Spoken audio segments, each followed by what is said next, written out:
Fala pessoal, tudo bem? Sejam muito bem-vindos a mais um vídeo aqui no canal Papo para PJ. E o vídeo de hoje foi uma sugestão do Diniz.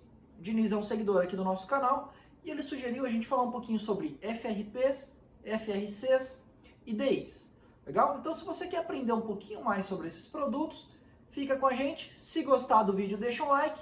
E se gostar desse tipo de conteúdo, se inscreve no canal. A gente tem vídeo todas as semanas aqui. Beleza? Bora pro vídeo, vamos lá!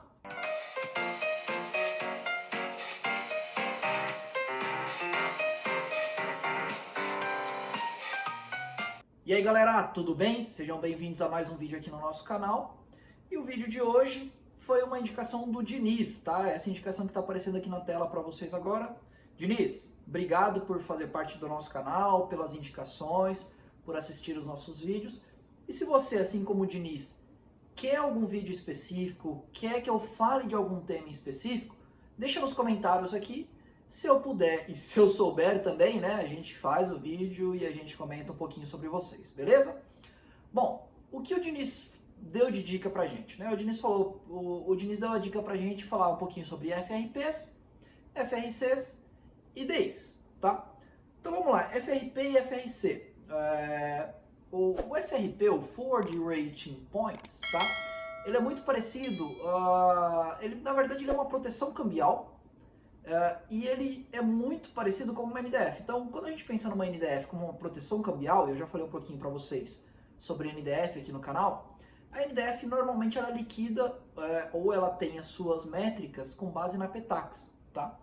A FRP, ela, ao invés dela ter a tua métrica como uma moeda ou como uma PETAX, ela vai ter suas métricas através de pontos, tá? E o FRC também é uma proteção cambial, tá? Só que ele usa datas distintas e, né, com isso ele faz um balanceamento ali. E ele também faz uma liquidação com base em DDI, ele tem algumas outras particularidades. Por que eu estou falando muito rápido sobre esses dois? Bom, acho que a grande maioria, ou não sei, mas não sei se todos já sabem, mas a gente tem algumas limitações do canal. Algumas coisas que eu posso falar e algumas coisas que eu não posso falar, tá? Então, FRP e FRC, Diniz, e pessoal que está me assistindo agora, me desculpem, é um assunto que no momento eu não posso falar, eu não posso abordar sobre FRPs e FRCs. São produtos estruturados, são produtos muito bons quando bem utilizados, tá? Inclusive eu já tinha até agendado aqui no próprio canal, já tinha até falado para algumas pessoas aqui sobre uma entrevista que eu tinha agendado com a pessoa da tesouraria de uma grande instituição financeira.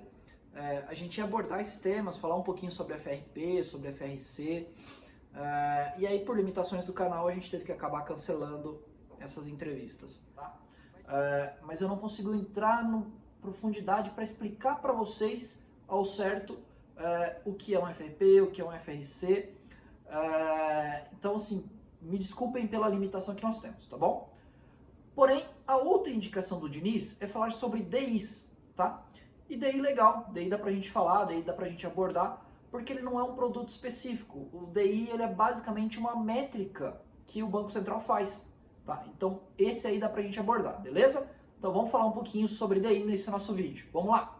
Beleza, vamos falar um pouquinho de DI então, galera. Bom, o que significa DI, né? O que significa a sigla DI? Bom, DI significa depósitos interbancários ou interfinanceiros, pode ser também. Às vezes vocês podem usar esse termo, tá? Mas o mais comum são depósitos interbancários. E o que são depósitos interbancários? Então, sempre ao final de cada dia, tá? Os bancos precisam fazer a zeragem dos seus caixas. Então vamos lá, vamos imaginar que o Patrick seja um banco, tá? Chegou ao final do dia, eu tenho uma defasagem de caixa. Então o que eu faço? Eu vou até o outro banco, falo assim, olha, eu tenho uma defasagem aqui de R$1.000, me empresta R$1.000. E aí esse banco tem um superávit, está sobrando dinheiro no caixa dele ao final do dia, ele me empresta R$1.000. E o inverso também é verdadeiro, pode chegar um dia que esteja sobrando dinheiro no meu caixa e esteja faltando para alguém.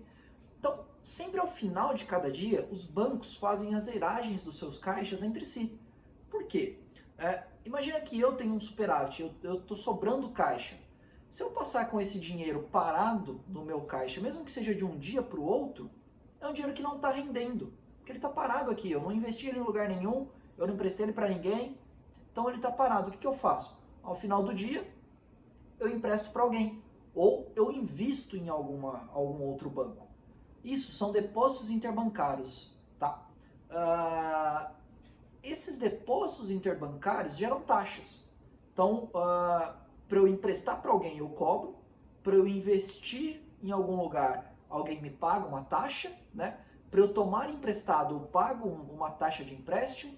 Então, essas taxas, a média dessas taxas ao final do dia é o DI, são os depósitos interbancários.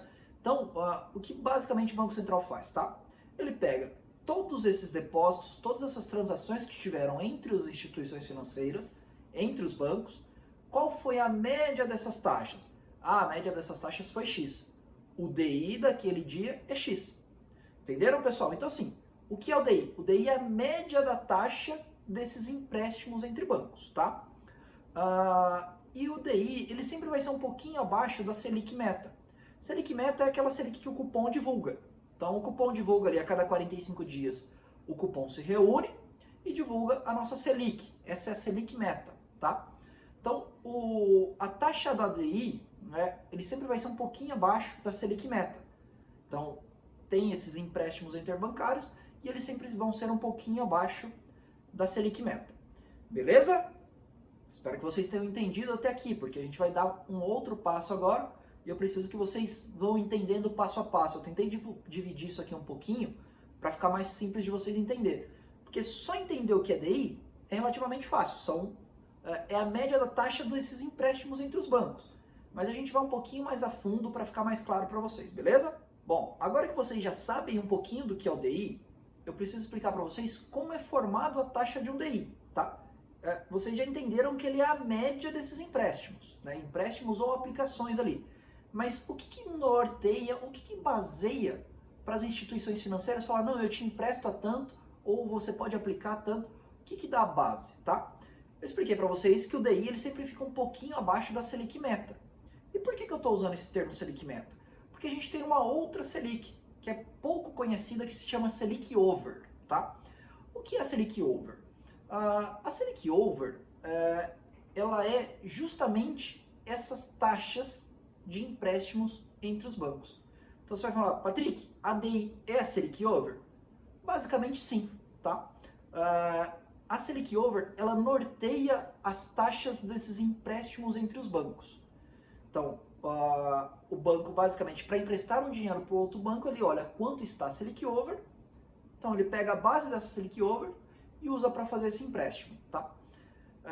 E aqui a gente começa a ficar meio redundante. Se a Selic Over é a mesma coisa que o DI é a mesma coisa que a Selic Over, por que tem um e tem o outro, tá? A Selic Over, ela é controlada diariamente pelo Banco Central, pelo nosso governo, tá?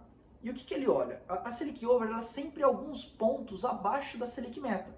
Então nós temos nesse momento uma Selic Meta a 2%, e eu vou ter uma Selic Over provavelmente ali a 1,95, 1,90, é mais ou menos isso que eu vou ter de Selic Over, tá? Qual que é o ponto? Como ela segue muito dessa variação de empréstimos entre os bancos, o governo consegue controlar a Selic Over. A DI é a média dos empréstimos. O que norteia a base dos empréstimos, de taxa de juros desses empréstimos, é a Selic Over.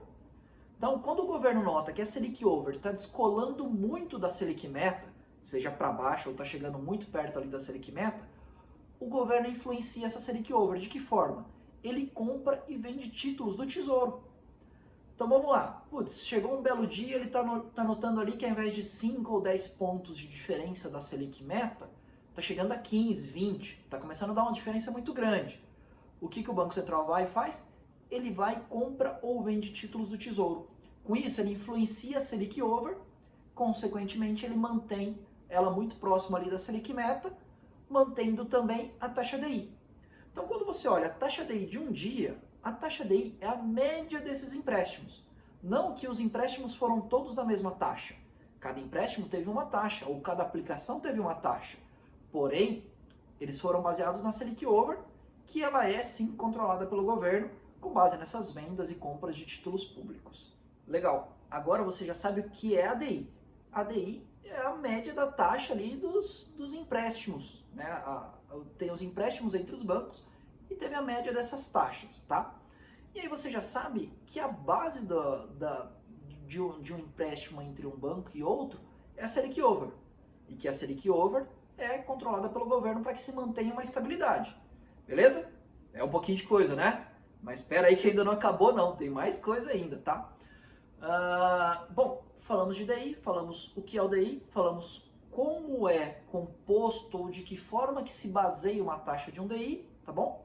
E agora a gente vai falar de um CDI. Pois é, galera, não acabou, tem mais coisa. O CDI é o empréstimo ou investimento que efetivamente o banco fez, tá? Então, eu sou uma instituição financeira, eu vou lá e faço um empréstimo. Isso é um CDI, tá? Esse CDI gera uma taxa. Somando todas as taxas dos CDIs, eu tenho a taxa DI, ok? Então, eu, banco, faço um empréstimo ou eu, banco, faço uma aplicação em outro banco, isso é um CDI. Esse CDI tem uma taxa. A média dessas taxas do CDI forma a taxa DI. E o que baseia a taxa de um CDI é a Selic Over. Ok? Conseguiram entender? Espero que isso tenha ficado claro para vocês. CDI é o empréstimo que eu faço entre os bancos, tá? A média da taxa desses empréstimos é o DI e o que baseia a taxa do meu CDI é a Selic Over. Ok? E aí você vai me falar, putz, Patrick, mas pelo amor de Deus, se eu já tenho um DI, se eu já tenho um Selic Over, por que eu tenho um CDI? Tá? E aí é onde a gente entra efetivamente o quanto isso influencia vocês, empresas ou investidores. Porque sempre que você vai captar um empréstimo numa instituição financeira ou fazer um investimento, o banco fala assim, eu te pago 100% do CDI, ou eu te deixo exposto a CDI mais tanto, né? Então sempre tem a siglinha CDI ali. Eu estou investindo num CDB a 100% do CDI, tá? Por que existe o CDI e existe o DI, tá? Qual que é a diferença? Eu, enquanto instituição financeira, faço aplicações e investimentos todos os dias em outros bancos, sempre, tá? Então, eu tenho as minhas taxas e as minhas médias de CDI. O banco X tem as taxas dele e a média dele de CDI. O banco Y tem as taxas e as médias de CDI dele. Nós todos juntos formamos o DI, que é um acompanhamento governamental. Mas o CDI é uma taxa do meu banco. É isso que tem que ficar claro para vocês. CDI é o quanto me custou o dinheiro ou a quanto eu apliquei o dinheiro, eu banco, tá? Quanto eu emprestei de outro banco, quanto me custou emprestar. Eu apliquei em outro banco, quanto me rendeu essa aplicação. Isso é um CDI. O CDI, cada banco consegue ter a sua média. O DI é uma média de todos os bancos fornecida pelo Banco Central. Beleza? Entenderam a diferença entre um CDI e um DI? Por isso que é importante ficar claro para vocês, pessoal. DI é uma taxa média que tem várias formas de métrica, e aqui a gente vai começar a entrar no detalhe do detalhe, acho que não vale a pena a gente falar sobre isso, mas é uma média das taxas que é controlado pelo Banco Central, né? Ele pega todos aqueles empréstimos, quanto deu tudo isso aqui, qual que foi a média? Ele divulga, tá? O CDI do meu banco é o meu banco, é o quanto eu emprestei, qual foi o custo do meu dinheiro, tá? Então, esse é o ponto de ter um CDI, ter um DI, e tudo isso está lastreado com base numa Selic Over. Bom, galera, eu expliquei para vocês sobre CDI, sobre DI, sobre Selic Over. Eu dei uma lapidada, tá? O DI é só a média dessas transações interbancárias? Não, tá? Tem algumas formas de métricas que particularmente eu não vou entrar aqui agora. Se vocês quiserem, eu posso fazer um vídeo falando só sobre métricas de DI, tá? Senão a gente vai começar a entrar no detalhe do detalhe desse vídeo, ele vai ficar maçante, legal? Eu vou tentar fazer um resumão aqui nesse final do vídeo, a gente já está chegando no final, só para tentar deixar claro para vocês, tá bom? Então, existe o CDI, que são empréstimos entre bancos, tá? Esses empréstimos e investimentos entre bancos geram taxas. A média de todos esses empréstimos é o DI. E quanto me custa emprestar? Eu me baseio no que para emprestar ou para tomar o empréstimo? Eu banco. Eu me baseio na Selic Over, tá bom? É isso que vocês precisam ter em mente. CDI, empréstimos entre bancos. Esses empréstimos têm um custo base. Qual que é o custo base? A Selic Over. A média de todos esses empréstimos é o DI, ok? Espero que tenha ficado claro para vocês. São muitas siglas, é um pouquinho confuso realmente. Eu tentei explicar aqui de uma forma que ficasse claro, me desculpem se não ficou claro. Diniz, obrigado pela indicação. Eu acho que, putz, falar de DI é um negócio muito legal. Eu, particularmente, gostei bastante de fazer esse vídeo. Me desculpem por não poder falar de FRP e FRC. Se tiverem dúvidas, fiquem à vontade para deixar nos comentários, manda e-mail pra gente. A gente está lá no Instagram, pode vir conversar. Eu estou à disposição de vocês. Beleza, galera? Bom, espero que todos estejam bem. Se precisar de qualquer coisa, é só nos chamar.